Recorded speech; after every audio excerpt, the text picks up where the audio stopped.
So hello my dear lovely student, आप सभी का वेलकम है पीपीआई ट्यूटोरियल के यूट्यूब चैनल पे। और आज से हम लोग शुरू करने जा रहे हैं आपका डेली लाइफ क्लासेस, जो कि आपका यूट्यूब चैनल पे फ्री ऑफ कॉस्ट चलेगा। सो क्लासेस के बारे में आपको टाइम शेड्यूल और कौन सा सब्जेक्ट किस दिन होगा, उसके लिए आपको टेलीग्राम चैनल ज्वाइन करना होगा। टेलीग्राम चैनल का नेम है पीपीआई ट्यूटोरियल, स्क्रीन पर भी देख सकते हो, नहीं तो डिस्क्रिप्शन बॉक्स में लिंक है, उसको भी क्लिक करके आप जा सकते हो। जस्ट आपको पीपीआई ट्यूटोरियल सर्च करना होगा टेलीग्राम चैनल पर। वहाँ पर आपको फ्री ऑफ कॉस्ट सारा आपको क्लास का PDF, टाइम शेड्यूल और सही टाइम पे आने पे आपका टेस्ट भी कंडक्ट कराया जाएगा। आज की क्लास में हम लोग VVI क्वेश्चंस करेंगे for paramedical and paramedical matric Bihar के लिए, और अच्छे से हम लोग पूरा डिटेल में करेंगे विथ एक्स्ट्रा डिटेल। और अलग से एक और जानकारी, जो भी बच्चे थ्योरी क्लासेस करना चाहते हैं यानी बेसिक से सारे सब्जेक्ट्स को हाई तक पढ़ना चाहते हैं, तो आप हमारे पेड कोर्स को भी ज्वाइन कर सकते हो, जहां पर आपको सारे शिक्षक देख सकते हो पैरामेडिकल क्वालिफाइड है। तो सारे एक्सपीरियंस टीचर जो भी आपके पैरामेडिकल क्वालिफाइड कर चुके उनके द्वारा आपको पढ़ाया जाएगा। और कोर्स का फी आप देख सकते हो अभी बहुत ही कम है, ये जल्दी इंक्रीज कर दिया जाएगा। तो आप अगर इंटरेस्टेड हैं क्लास के बाद, तो आप व्हाट्सएप नंबर पे हमें व्हाट्सएप कीजिएगा, आपको फर्दर सारा डिटेल्स दे दिया जाएगा। तो चलिए समय न गवाते आज की क्लास को शुरू करते हैं। चलिए आज का पहला प्रश्न करते हैं, जो कि आपका बहुत ही महत्वपूर्ण है। ठीक है, तो सबसे पहला प्रश्न आपका यहाँ ये है, चलिए देखा जाए। Digestion of the carbohydrates begin with, यानी कार्बोहाइड्रेट्स का पाचन प्रारंभ होता है फर्स्ट डियोडेनम से, फिर बी आपका मुख्य गुहा से यानी ओरल कैविटी से, फिर आपका सी फेरेंक्स से यानी ग्रसनी से, और डी आमाशय से यानी स्टमक से। ठीक है, तो आपको बताना है कि डाइजेशन कहाँ पे आपका शुरू होता है कार्बोहाइड्रेट्स के लिए। तो हम लोग को यहाँ पे बात करना है carbohydrates. So my dear lovely students, आप लोग को ऑलरेडी मैंने जो सिलेबस वीडियो दिया था, वहाँ पे आपको बायोलॉजी सिलेबस आप जब ओपन करोगे फोल्डर में जाके टीचमीट एप्लीकेशन पे, तो आपको मैंने ये चैप्टर को बोला है कि हमेशा यहाँ से एक प्रश्न आता है। ठीक है, सो अभी आए चाहे आगे आए या आने वाले साल में, ये चैप्टर जो डाइजेशन एंड ऑब्जॉर्प्शन है, यानी क्लास आपका 11th का चैप्टर नंबर आपका जो 16 है, डाइजेशन एंड ऑब्जॉर्प्शन, यानी इसको हिंदी में क्या कहेंगे, पाचन एवं अवशोषण। ये आपका बहुत ही इंपॉर्टेंट चैप्टर है। ठीक है, यहाँ से आपको हमेशा एक क्वेश्चन आएगा, तो इस चैप्टर को पूरा शुरू से लेके अंत तक जरूर कर लीजिएगा। VVVI क्वेश्चंस आता है यहाँ से, यानी चैप्टर है ये। ठीक है, और आप लोगों को पता है कि कार्बोहाइड्रेट्स का मतलब क्या है। आपका कार्बोहाइड्रेट्स आपका एक एसेंशियल न्यूट्रिएंट्स है हमारा पोषण में, और ये दो प्रकार का होता है, एक शुगर और दूसरा स्टार्च। सो इसका पाचन क्रिया कहाँ से स्टार्ट होता है, तो हमारे मुख से। ठीक है, ओरल कैविटी से यानी मुख गुहा से, यानी माउथ से ही आपका स्टार्ट हो जाता है। ठीक है, क्या होता है, कौन से एंजाइम के द्वारा, तो सेलेवरी एमाइलेज, नाम तो सभी सुने ही होंगे, सेलेवरी एमाइलेज। और ये सेलेवरी एमाइलेज का क्या काम है, ब्रेक करना फूड को, यानी सिंपल जो आपका पहला डाइजेशन प्रोसेस अपने माउथ में स्टार्ट होता है, हमारे मुख में स्टार्ट होता है, और सेलेवरी एमाइलेज ब्रेक डाउन करता है फूड को। ठीक है, स्टार्च को तोड़ता है किस चीज़ में, आपका माल्टोज में। ठीक है, और डाइसैकेराइड्स में। ठीक है, तो ये चीज़ याद रख लियो। और इसका चार्ट बहुत अच्छे से बायोलॉजी के चैप्टर्स में आपका डाइजेशन ऑब्जॉर्प्शन में NCERT या कोई भी आप एप्लीकेशन का बुक आती है, पब्लिकेशन का बुक पढ़े, वहाँ दे रखा। तो ये चैप्टर छूटना नहीं चाहिए, शुरू से अंत तक एक एक लाइन पढ़ जाना है। तो बी ऑप्शन आपका सही हो गया। ठीक है, डाइजेशन एंड ऑब्जॉर्प्शन का चैप्टर से आपका कार्बोहाइड्रेट्स आपका यहाँ पे। अब क्वेश्चन पूछ सकता है फैट्स का कहाँ पे होता है, लिपिड्स का कहाँ पे होता है, तो ये आपका एक्स्ट्रा पॉइंट्स हो गया। ठीक है, ये आपका मैं होमवर्क दे रहा हूँ क्योंकि ये ज़्यादा हार्ड नहीं है, तो आप खुद से ही एक बार सर्च कीजिए, बुक ओपन कीजिए, और फैट्स का कहाँ पे होता है डाइजेशन, लिपिड्स का कहाँ होता है, और कौन सा इंजाइम करता है, और तोड़ने के बाद क्या बनता है फैट्स। ठीक है, फैट्स आपका फॉर एग्जांपल अमाइनो एसिड्स बनता है, लिपिड्स आपका क्या बनता है। तो ये आपको होमवर्क है, और इसका चार्ट आपको बना लेना है, और ज़्यादा दिमाग नहीं लगाना। ये आपका ऑलरेडी बुक में चार्ट दे रखा है NCERT का, तो आपको बस एक बार नोट डाउन कर लेना है। तो उस चैप्टर को अच्छे से कीजिए। ठीक है, ये चैप्टर बहुत ही इंपॉर्टेंट वेटेज रखता है और आगे भी रखेगा। ठीक है, बात समझ में आ रही है सभी को। तो चलिए नेक्स्ट क्वेश्चन पे चलते हैं हम लोग। नेक्स्ट क्वेश्चन है, the process of making RNA from DNA is called. अब दूसरा आपको फिर से मैं बता रहा हूँ, जब आप बायोलॉजी सिलेबस देखोगे तो वहाँ पे क्लास 12th में मैंने इस चैप्टर के ऊपर यानी जेनेटिक्स के ऊपर आपको, यानी आपका जेनेटिक्स चैप्टर हो गया 5वां और 6ठा मिला के दोनों, इसको मैंने आपको वीवीआई दे रखा है। अब देखिए क्वेश्चंस आ गया कि आपका आरएनए डीएनए ये सब कहाँ से है, सब आपका क्लास 12th का जेनेटिक्स चैप्टर से है। तो इसको अच्छे से करना है। ये भी आपका सेकंड मोस्ट यानी 12th क्लास के बुक में आपका सबसे इम्पॉर्टेंट है जेनेटिक्स, ठीक है। यानी डीएनए से आरएनए निर्माण करने को क्या कहते हैं, ट्रांसलोकेशन, ट्रांसक्रिप्शन, ट्रांसडक्शन या ट्रांसफॉर्मेशन। तो आपका ये सबसे इजी क्वेश्चन है। तो इसको क्या बोलेंगे हम लोग, ट्रांसक्रिप्शन, ठीक है। The process of making RNA from DNA, यानी डीएनए से हम लोग को आरएनए बनाना है, तो ये आपका ट्रांसक्रिप्शन से बनेगा। बात समझ में आई सभी को, कौन सा मेथड से, आपका ट्रांसक्रिप्शन, ठीक है। चलिए चलिए नेक्स्ट क्वेश्चन पे चलते हैं। नेक्स्ट क्वेश्चन नंबर है आपका, in the absence of which element chlorophyll can not be produce in plants, यानी किस तत्व के अनुपस्थिति में पौधे में क्लोरोफिल का निर्माण नहीं हो पाता है। वो तत्व हैं आपके कैल्शियम, मैग्नीशियम, आपका फिर आपका ये पोटेशियम, फिर आपका आयरन, यानी CaMgKFe। आपको बताना है कि किसके अनुपस्थिति में क्लोरोफिल नहीं बन पाता है। तो सबसे पहले एज अ PPIans आप लोग जानते हो, आप PPI सोल्जर्स, ये किस चैप्टर और किस बुक से आया है। तो ये क्लास 11th का है, ठीक है, क्लास 11th का, ठीक है। चैप्टर है आपका मिनरल न्यूट्रिशन, ठीक है। मिनरल न्यूट्रिशन कभी कभी बहुत इंपॉर्टेंस रखता है और दोनों ही इंपॉर्टेंट है। आपका प्लांट फिजियोलॉजी और ह्यूमन फिजियोलॉजी दोनों यूनिट इंपॉर्टेंट है, क्लास 11th बहुत वेटेज रखता है, ठीक है। ये मिनरल न्यूट्रिशन में आपका चैप्टर है एसेंशियल मिनरल आपका एलिमेंट्स, उसके अंदर आपका ये टॉपिक है, ठीक है, NCERT में। यहाँ पर इसके लिए आपको पूरे अच्छे से उसे पढ़ना पड़ेगा, ठीक है, टॉपिक। आपका जो प्लांट्स है, जब आपका एक होता है जो विदाउट लाइट भी आपका काम करता है, ठीक है, और एक होता है जिसको सनलाइट की आवश्यकता होती है फोटोसिंथेसिस करने के लिए, एक विदाउट सनलाइट भी करता है। तो यहाँ पे बात हो रहा है आपका क्लोरोफिल। जो आपका क्लोरोफिल है, ठीक है, क्लोरोफिल है जो आपका, उसको एसेंशियल एलिमेंट्स में मैग्नीशियम, आयरन, सनलाइट तीनों चाहिए। अगर नहीं रहेगा आपका सनलाइट तो वो क्या बनता रहता है, प्रोटोक्लोरोफिल, ठीक है। यहाँ पे हम लोग क्लोरोफिल का बात कर रहे हैं, ठीक है। तो इसमें सनलाइट नहीं रहेगा, नो सनलाइट, एक बात इसे याद रखिएगा। मैंगनीज, आयरन और सनलाइट तीनों चीज़ चाहिए, तभी जाके आपका सिंथेसिस होगा आपका क्लोरोफिल, नहीं तो आपका नहीं होगा। तो मैंगनीज ज़्यादा वेटेज रखता है, तो इसलिए बी मैंगनीज को जाएगा, ठीक है। आयरन कम आपका रखता है, लेकिन आयरन भी चाहिए। लेकिन अगर दोनों दे रखा है, इन दैट केस जिसका वैल्यू ज़्यादा है उस पे जाना होगा। तो मैग्नीशियम ज़्यादा इंपॉर्टेंट है क्लोरोफिल, तो मैग्नीशियम ही जाइएगा। और आप जब NCERT पढ़िएगा तो वहाँ भी क्लोरोफिल बी में आपको यही बताया गया है कि मैग्नीशियम आपका इंपॉर्टेंट है, ठीक है, उसके लिए क्लोरोफिल आपका प्रोडक्शन के लिए। तो मैग्नीशियम आपका यानी Mg जाएगा, ठीक है। और बहुत सारे स्टूडेंट हो सकते हैं कन्फ्यूज हो कि Fe भी लगता है, इसलिए मैंने बताया कि आपका दोनों रहेगा। तो इन दैट केस आपको मैग्नीशियम आपको करना होगा, ठीक है। तो यहाँ पर ये होगा इसका आंसर, ठीक है।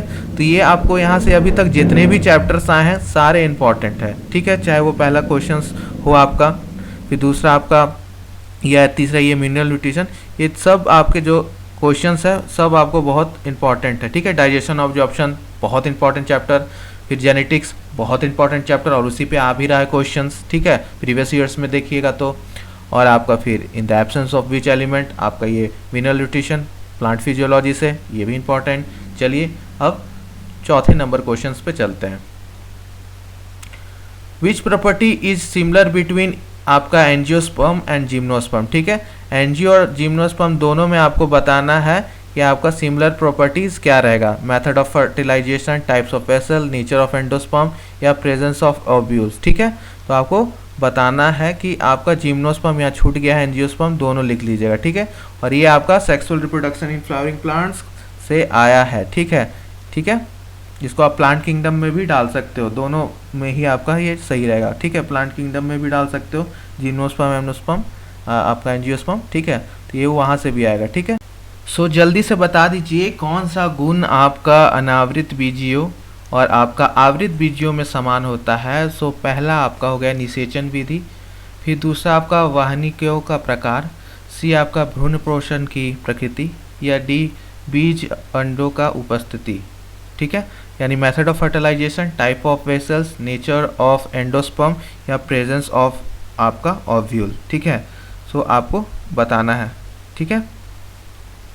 सो आपका ये जिम्नोस्पर्म और एंजियोस्पर्म के ऊपर है, ठीक है। तो ये जिम्नोस्पर्म और एंजियोस्पर्म के ऊपर आपका सवाल आ रखा है और ये बहुत ही इंपॉर्टेंट टॉपिक है। जिम्नोस्पर्म एंजियोस्पर्म पूरा पढ़ जाना है, plant kingdom chapter number 3 class 11, ठीक है।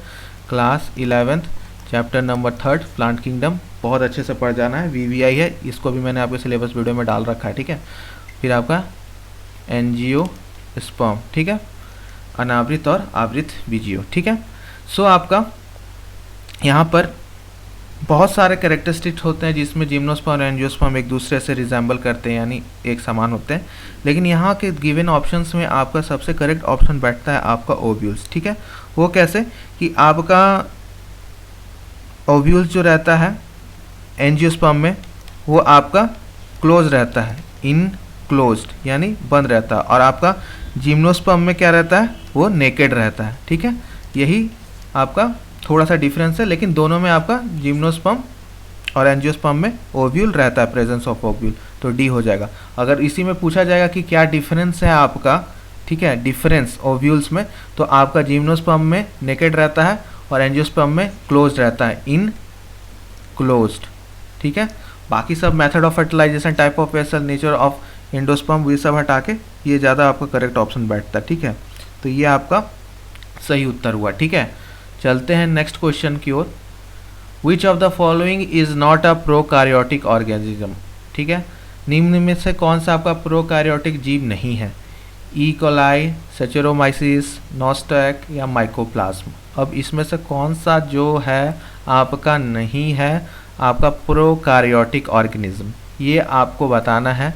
और ये आपका मोनेरा से क्वेश्चन आया है, यानी biological classification class 11 chapter number 2, जिसको मैंने आपको वीवीआई कर रखा है। और यहाँ का मैंने आपको ऑलरेडी बोल रखा है कि एक एक एग्जाम्पल्स आपको पता होना चाहिए। तो एग्जाम्पल बेस्ड क्वेश्चंस आपके बिहार पैरामेडिकल में बहुत पूछे जाते हैं, ठीक है। एग्जाम्पल बेस्ड क्वेश्चंस आपके पैरामेडिकल में बहुत ही पूछे जाते हैं, ठीक है। सो ई कोलाई आपको बताना है कौन सा इसमें से सही होगा, ठीक है। तो करेक्ट उत्तर क्या होगा आपका, सेचेरोमाइसिस। अब ई कोलाई क्या है, नॉस्टैक, माइकोप्लाज्म, सब ये आपका बैक्टीरिया है, मोनेरा के अंदर आता है। लेकिन आपका ये जो सेचेरोमाइसिस है, सेचेरोमाइसिस ये क्या है आपका बताइए, ये एक फंगस है। अब आपको जब तक पता नहीं रहेगा, एग्जाम्पल्स याद नहीं होंगे, तो फिर कैसे बनेगा। ये सब आपका मोनेरा के अंदर आता है, ये सारे आपके मोनेरा के अंदर आते हैं, ये सब आपके बैक्टीरियाज हैं, ठीक है। लेकिन आपका सेचेरोमाइसिस एक फंगी है, ठीक है। तो ये आपका इसके अंदर आ गया, ठीक है, ठीक है। सो ये था आपका क्वेश्चन नंबर 5, बहुत ही इजी क्वेश्चन था और आराम से हो जाने वाला था। तो अभी तक जितने भी चैप्टर्स आए हैं मैंने सबको वीवीआई करा के आपको बता रखा है, ठीक है। और ये चैप्टर जो कर लेगा उसको बिहार पैरामेडिकल और पैरामेडिकल मैट्रिक में क्वेश्चंस नहीं छूटेंगे, ठीक है। नेक्स्ट चलते हैं। Enzyme involve in glycolysis are found in, ठीक है। ग्लाइकोलाइसिस में भाग लेने वाले एंजाइम पाए जाते हैं, ठीक है। अब ये जो टॉपिक है ग्लाइकोलाइसिस, ये आपका कहाँ से है, ये आपका प्लांट फिजियोलॉजी से है, ठीक है, ग्लाइकोलाइसिस, ठीक है। अब यहाँ पे पूछ रहा है ग्लाइकोलाइसिस में भाग लेने वाले एंजाइम पाए जाते हैं। अब ये जो ग्लाइकोलाइसिस है आपको अच्छे से पढ़ना होगा, ठीक है। सो साइटोप्लाज्म यानी कोशिका द्रव्य में, बी आपका माइटोकॉन्ड्रिया में, फिर आपका क्लोरोप्लास्ट में, ठीक है, और डी आपका गोल्गी काय में यानी गोल्गी बॉडीज़ में, ठीक है। तो आपका ग्लाइकोलाइसिस के एंजाइम्स कहाँ स्टोर्ड होते हैं, कहाँ पे रहते हैं, ये बता दीजिए। तो ये आप सो आपको बताना है कि ग्लाइकोलाइसिस जो आपका है ये आपका रिस्पिरेशन इन प्लांट्स से आपका है क्लास 11th का, ठीक है। रिस्पिरेशन इन प्लांट्स से आपका क्वेश्चन है। सो आपका ये कहाँ होता है, साइटोप्लाज्म में, माइटोकॉन्ड्रिया, क्लोरोप्लास्ट या गोल्गी बॉडी, कहाँ होता है, ठीक है, ठीक है। सो बताइए, करेक्ट उत्तर होगा आपका साइटोप्लाज्म में, ठीक है। साइटोप्लाज्म में आपका होता है एंजाइम इन्वॉल्विंग ग्लाइकोलाइसिस, ठीक है। नेक्स्ट क्वेश्चन पे चलिए चलते हैं।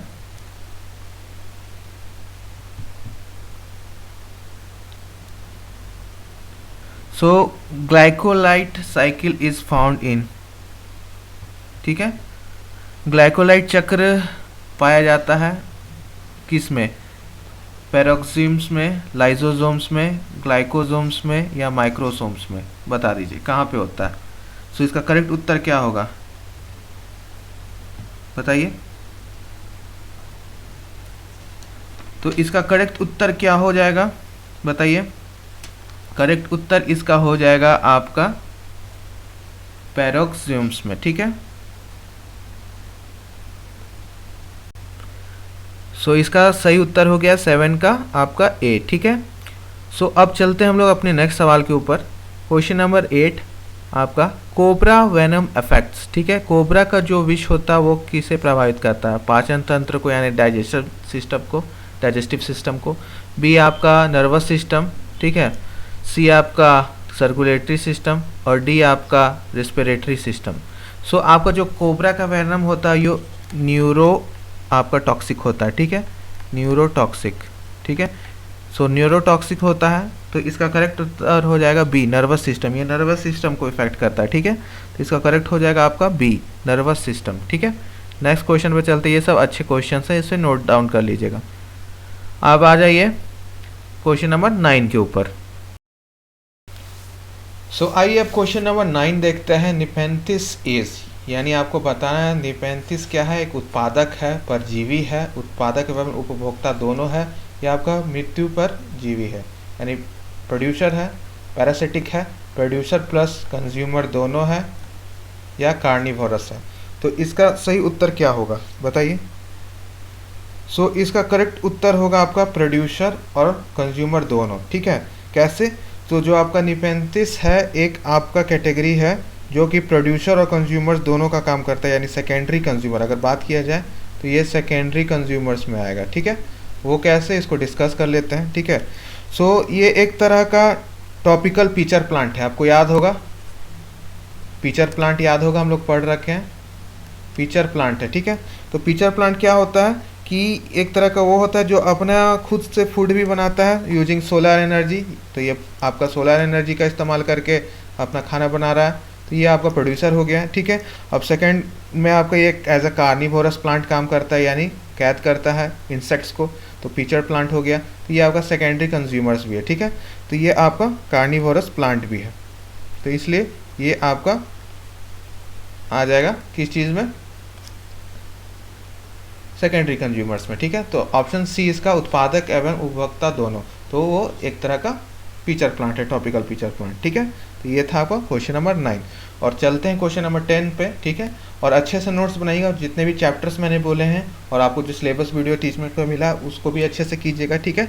और अच्छे से लाइक कमेंट्स कीजिएगा, क्लास में फीडबैक देना बहुत ज़रूरी है, वो तरह से एक तरह से हम लोगों के लिए वो एक काम करता है, आपका मोटिवेशन एनर्जी है हमारे लिए, लाइक कमेंट शेयर्स, तो दबा के लाइक शेयर कमेंट्स कीजिएगा, ठीक है। और आखिरी प्रश्न पे चलते हैं। ओवल ऑफ पी इज़, यानी मटर का आपका बीज खंड ओवल कैसा होता है, और ये बहुत ही अच्छा सवाल है, आपको बताना है, ठीक है। हेमानोट्रोपस, एम्फीट्रोपस, कैमाइलोट्रोपस या एनाट्रोपस, आपको बताना है ए बी सी डी में से ओवल ऑफ पी किस प्रकार का होता है। तो आपका ऑप्शन नंबर सी कैमाइलोट्रोपस, ठीक है। तो ये आपका वीवीआई क्वेश्चन है, इसको अच्छे से याद कर लीजिएगा, ठीक है।